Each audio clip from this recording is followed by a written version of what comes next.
Actually, Johanna gave me some really good feedback last time I was up here. She told me that I maybe took like one too many jabs at Levi last time I was up here.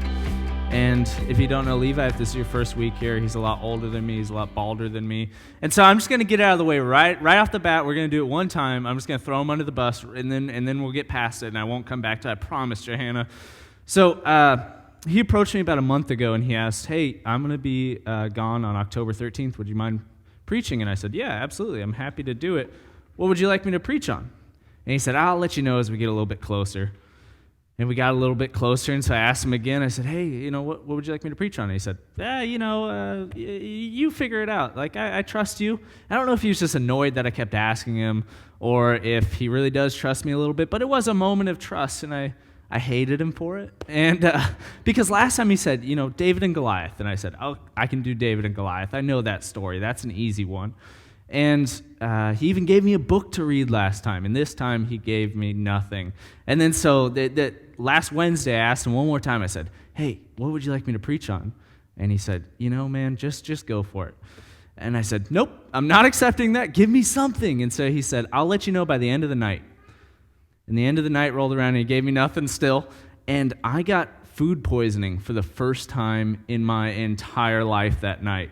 And I'm not going to go into details because it gets pretty gory, but I was bundled up. I had a sleeping bag on and my blanket over that, and I had my space heater cranked up to 11, and it was like on top of me, and I was chattering. I couldn't sleep. I was in bed by 9 o'clock, which if you guys know me, that's ridiculous for me.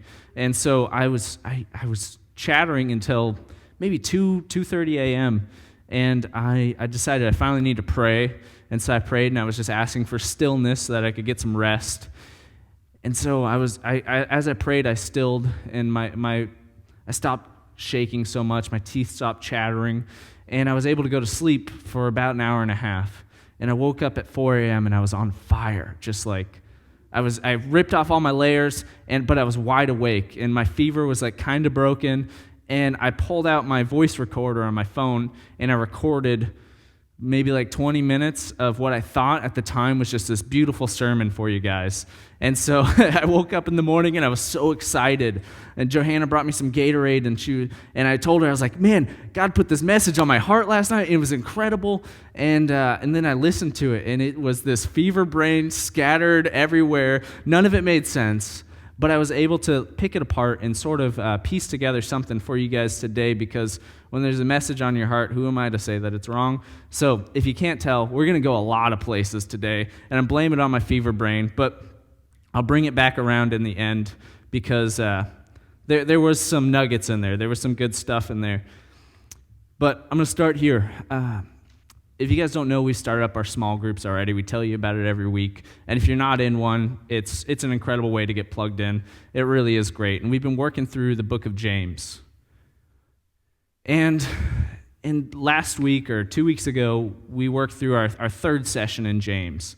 And we're watching these really great videos by Francis Chan. They're incredible. So even if you don't join a small group, you should still hunt down these videos. They're really great.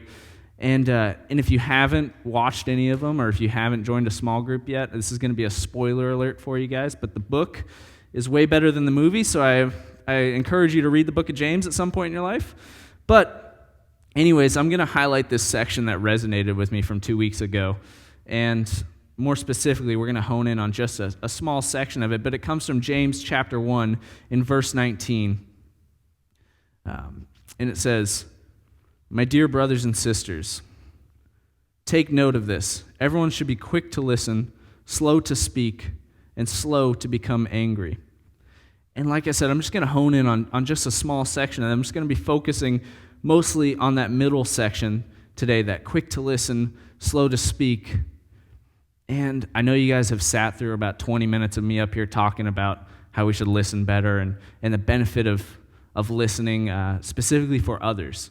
I talked about setting up those free conversation booths around town and just sitting down and listening to people, and how great it can be to be an ear for those who need to get something off of their chest, how valuable it can be to just be there for someone. But today I'm going to be talking about the benefits that come from us listening to others, not just the benefits that we provide to others by giving them the time and by listening. Because you see, just a mere 2 verses later in James chapter 1, verse 21, I already lost my page. There we go. We read, "Therefore, humbly accept the word planted in you, which can save you." The word is already planted within us. We know that as we read through the Bible, but that's just the beginning of the conversation. I realized lately that I pray in a pretty flawed manner, and this goes back to discipleship. Someone was able to tell me when I prayed with them that, "Hey, man, you're kind of messing that up a little bit." And I was like, "What?" Because I was praying the way that I was taught to pray. I open up and I thank God. I lift him up. I call him Father, and I'm just so thankful for the work that he's doing in my life and the lives of those around me. And what a beautiful thing it is. We have this book, and there's so many lessons and so many topics that we can dive into, but yet we can still sync up on Sunday mornings because Krista shared a beautiful message there in the middle that's just going to go hand in hand with what we're talking about today. But I realized that I was doing a great job in that first section. I was really good at lifting him up and thanking him for the things that were going on around me. But then I quickly moved into my next section, which was my asks. And that's not a negative thing either. There's something beautiful about asking God for things. But I realized that I was doing it in a pretty flawed manner. And I had never noticed. I'd been doing it for quite a while at this point in time. When someone pointed it out to me, I would move into my asks. And the way that I would phrase them, I would say, I'd ask God to join me in my work. I would ask him to come alongside me and to guide me, and I'd ask him to walk alongside me, and I'd ask him to prepare the path before me. And these are all great asks. But the way that I was phrasing him is I was inviting him into my work. I was inviting him into my world instead of asking him to guide me to his path, instead of asking that I could be a tool to be used in his work. And it's such a subtle shift. But once you start to change that, your whole conversation with the Lord can change so much. Just the way that I was phrasing those terms. But the last part that I realized was that I wasn't giving any space at all for silence. I wasn't giving any space for God to move in my heart. And I was thinking about this the other day, and I was thinking about kind of when we're talking with someone who's texting. This is a pet peeve of mine, and I know I'm really guilty of it as well. But when we're speaking with someone who's texting and their attention is divided, oftentimes we'll be pouring our heart out and we'll get hit back with an like they're not quite there, And I realized that I was sort of doing this in my prayer life as well. I would come to God so welled up with distractions and motives that if he was to say anything back to me, I would probably just hit him with an Let me get back to what I was talking about. Let me get back to my motives. Because I believe that first verse that we read in James chapter 1, verse 19, it doesn't just refer to our human-to-human relationships.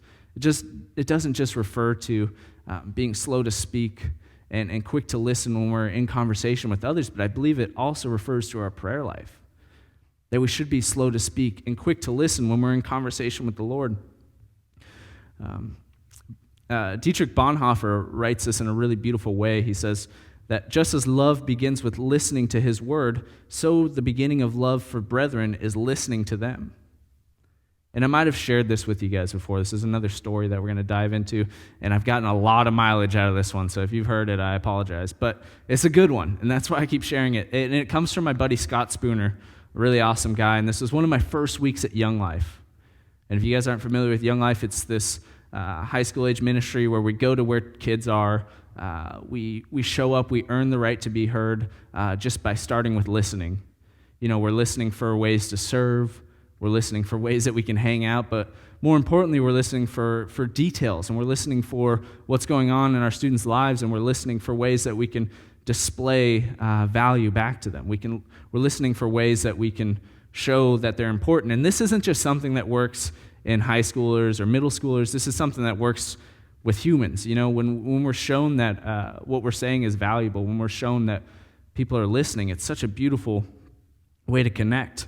So I showed up. This was one of my first weeks at Young Life, and we were working through a book, and we broke out into our small groups, and I go along with Scott and his group, and he's kind of taking me under his wing for the night. And he has this great group of high school boys, and they were asking these questions in this small group. They were throwing out all these beautiful questions. They were prompting all these conversations.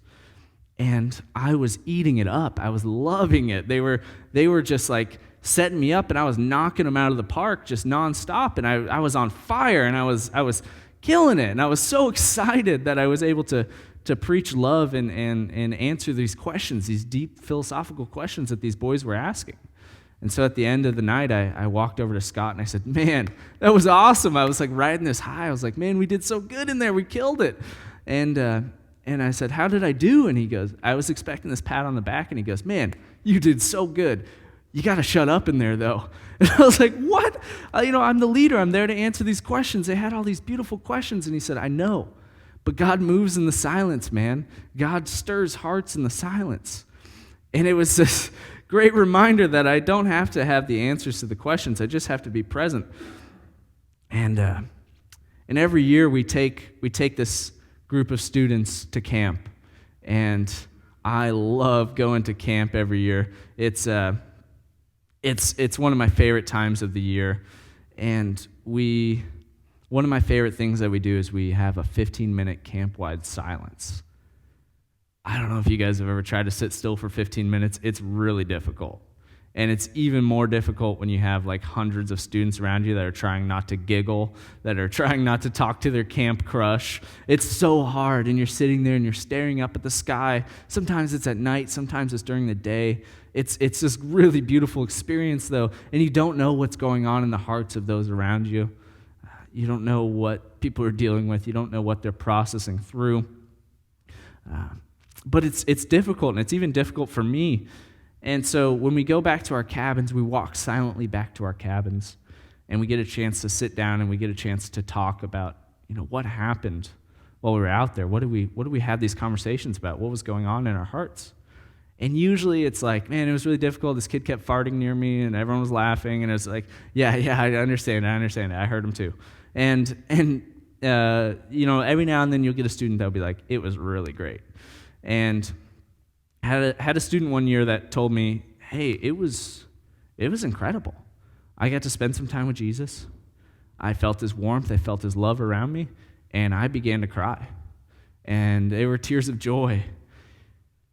And this week I was cleaning off my desk after my fever had broken. I was cleaning off my desk, and I found this note from that same student. It said, now I love the silence. And there's so much noise around us on a daily basis. I went to London earlier this year with Willie Dalton, who's out in the back in the tech booth, and we got onto the train for the first time, and the rails were screeching, and people had to yell to just hear the person sitting next to them. And it ate my brain up. I couldn't focus on anything. So the next time I had to keep wearing these noise-canceling headphones. And it made me really conscious for a month or two of just like all the noise pollution that was around me at all times, all the things that were filling up the silence around me, whether it's conversations or even in my own spare time when I'm free, I'm often filling it up with Spotify or podcasts or just anything that will fill up the silence around me. I don't love to find myself in the silence. But this time in London, it made me really conscious of those silent moments. I started to seek them out. It made me value the silence around me so much more. And in this busy world that we live in, like, where can we even find silence anymore? Where do we find silence? And I will always remember the first time that I found it. I was 16 years old. My friends kept bugging me to come to a youth group, and I didn't know what a youth group was. I just knew that I didn't want to be a part of it. Oh, perfect, yes. That was me at 16 years old. Ladies, keep it down, please. I had no clue what a youth group was. I didn't know anything about the church.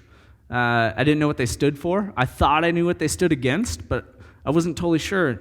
And so that's me at 16. I was a skate rat. My identity was rooted in skateboarding, my friends, my jokes, whatever.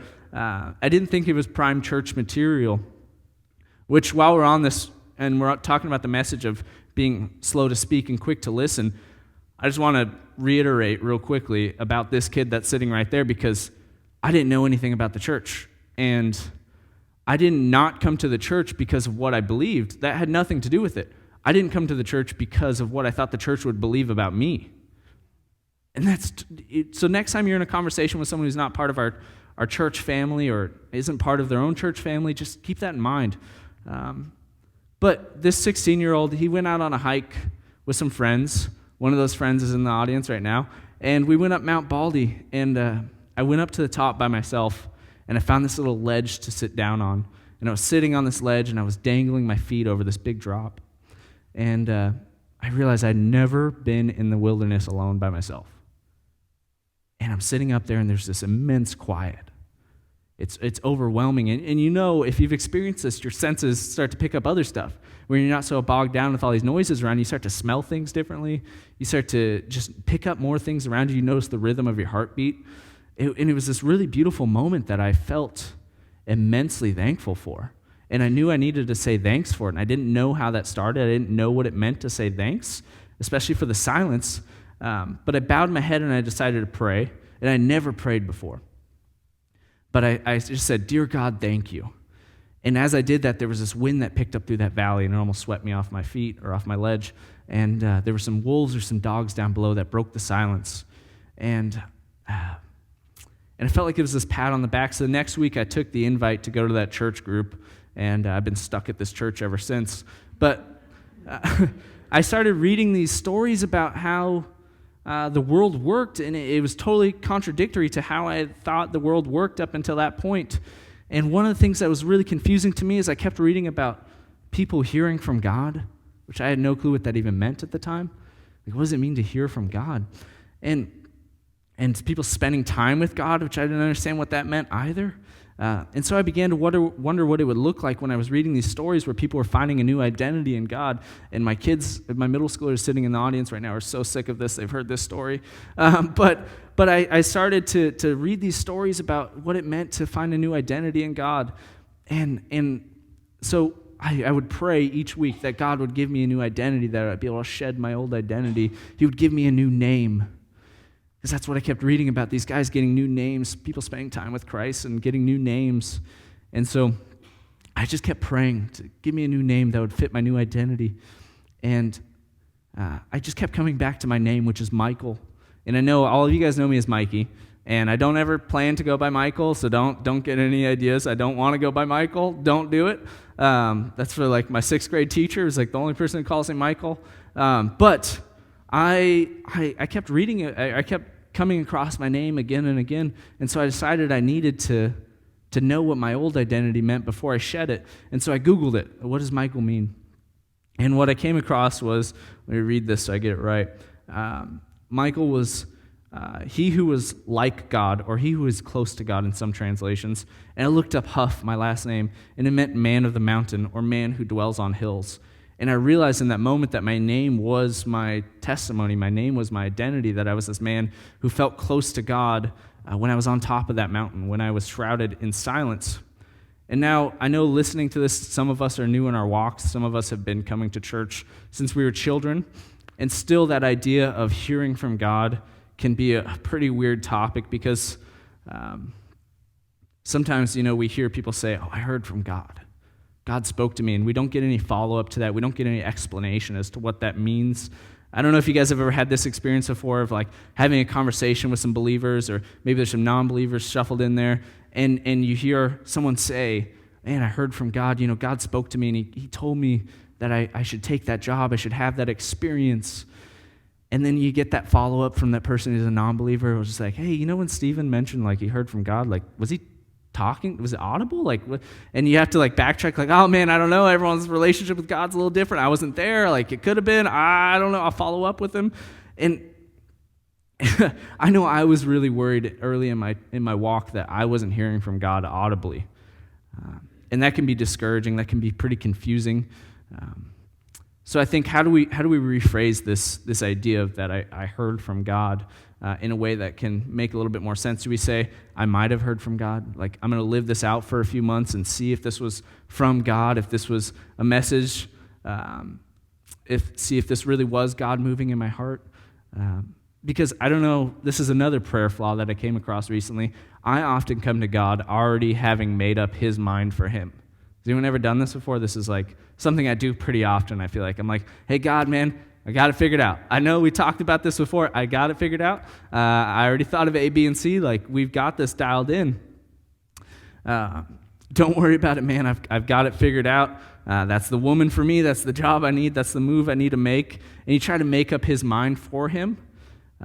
You're asking him to bend his will to look a little bit more like yours, instead of praying as the Lord's Prayer reads, that his will be done. Because what does it look like for me when I come to God with these prayers and I tell him, hey, man, I've got this figured out. I've got these rose-colored glasses on. I see this through. I see only the positive in it. I see I'm in this cupcake phase with this prayer where everything's going good. I will ignore all the red flags to it. If any of my exes are listening on Facebook, they know exactly what I'm talking about, ignoring red flags, moving full steam ahead. And at this point, everything is a sign from God. Like, anything can be a sign from God when I'm trying to convince him of something. I don't know. It's sometimes easier to see this in others. Like, you might have that friend who, like, will see a dog and reminds him of his ex, and he's like, that's a sign from God. I got to get back with her. Anything can look like a sign from God when you're forcing it, you know? That's why we need to guard ourselves. That's why we need things like discipleship and small groups. That's why we need accountability. If you feel like you aren't hearing from God, remember that we have his word planted in us. That's what I read early on, but we also have his written word that we can turn to at any time. Even just a few verses earlier in James 1, let's see if I can actually find the right one. James 1, verse 16, it says, don't be deceived, my dear brothers and sisters. Every good and perfect gift is from above, coming down from the Father of the heavenly lights, who does not change like the shifting shadows. It's a reminder when something is from God, there's no question. When something is from God, it is pure. And if you're listening to this and you're wondering, why haven't I heard from God? Why isn't he showing himself to me?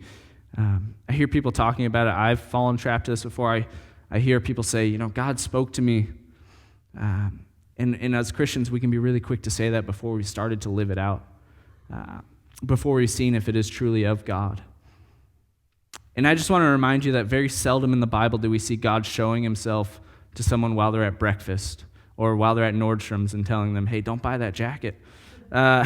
Oftentimes when God shows up to people, it's in that last moment. It was in the moment of desperation. It was in the final hour. The presence of God is often in the place of risk. You may have been like me and you've prayed before, Father, I believe, just show yourself to me. Just show yourself, flicker the lights, and I'll never sin again. Can anyone in here honestly say they never prayed that as a kid at least once? Like, flicker the lights, shut these lights off, and I swear I will never argue with my parents again. I will never sin again. And we can get frustrated in that. It's a very frustrating thing. Why won't you show yourself to me, Father? Show yourself to me as you did to Elijah. Show yourself to me, and I promise I will never waver again. Just flicker these lights. And I have to remind myself that Elijah was on top of Mount Carmel, surrounded by prophets of Baal who were ready to just chop his head off. And I've been praying alone in my bedroom for like 4 minutes. There's an imbalance there. There's a little bit of a difference there. And we see, even in the story of Shadrach, Meshach, and Abednego, when they're cast into the fire, and the king looks down on them and he said, I threw 3 men into this fire. Who's the fourth one among them? It's in those moments that the Lord shows up. We see the Lord show up the most in the Bible when people step out in their faith, when they're doing great things in his name. And I'm sorry I'm opening up such a big can of worms right at the end of this talk that was about silence and being quiet. I know we've gone pretty far, and it's not my intention for you guys to come this Sunday morning and just be filled up, and then you can go out in your week and deplete yourself and come back next Sunday. I want you guys to question these things. I want you to have to dive deeper. I want you to feel thirst for the word so that you may step out into faith, step into this place of risk, so that you may feel the presence of the Lord. We're not called to sit in comfy chairs, and I have some pretty comfy chairs in my house. And I know I've gone so far from where we started, and I feel convicted by that. But I promise you that it all starts from this place of silence. It starts from listening with the same passion to others that we want to be heard with. It starts from listening for opportunities to serve.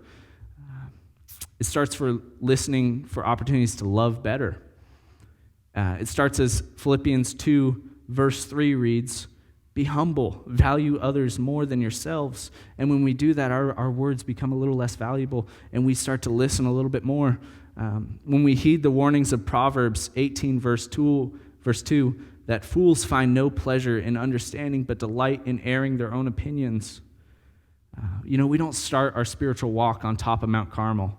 Like, that's not where it starts for us. It often starts in those 4-minute conversations alone in our bedrooms. And maybe that's where it starts for you today. Maybe it starts by thinking of prayer as a conversation with the Father. Think of it as kneeling down at the feet of the Father. When you're at the feet of the Father at the pearly gates, you're not going to be wanting to fill those spaces of silence with your own words. You're going to be waiting on bated breath for every word that he has to say. And why should it be any different here on earth? Are our words so important that they should be drowning out that of the Father's? And I'd like to invite the worship team back up to close out, but as I'm finishing up here, are we living as if we believe in Matthew chapter 4, verse 4, as it reads, "Jesus answered, 'It is written, man shall not live on bread alone, but on every word that comes from the mouth of God.'" And I'd like to close this in prayer real quick. Dear Father, I just pray that as this week goes on, that we just hunger for your word, that we find no fulfillment in the bread of this earth, Father, but that we turn and we look for your word and we hunger for it, Father, that we thirst for your guidance, Father, that we show up diligently and faithfully in silence, Father, that we would feel comfortable in your presence in the silence, Father. We come to meet you, Father, on mountaintops or in our quiet times. Those are where you meet us, Father.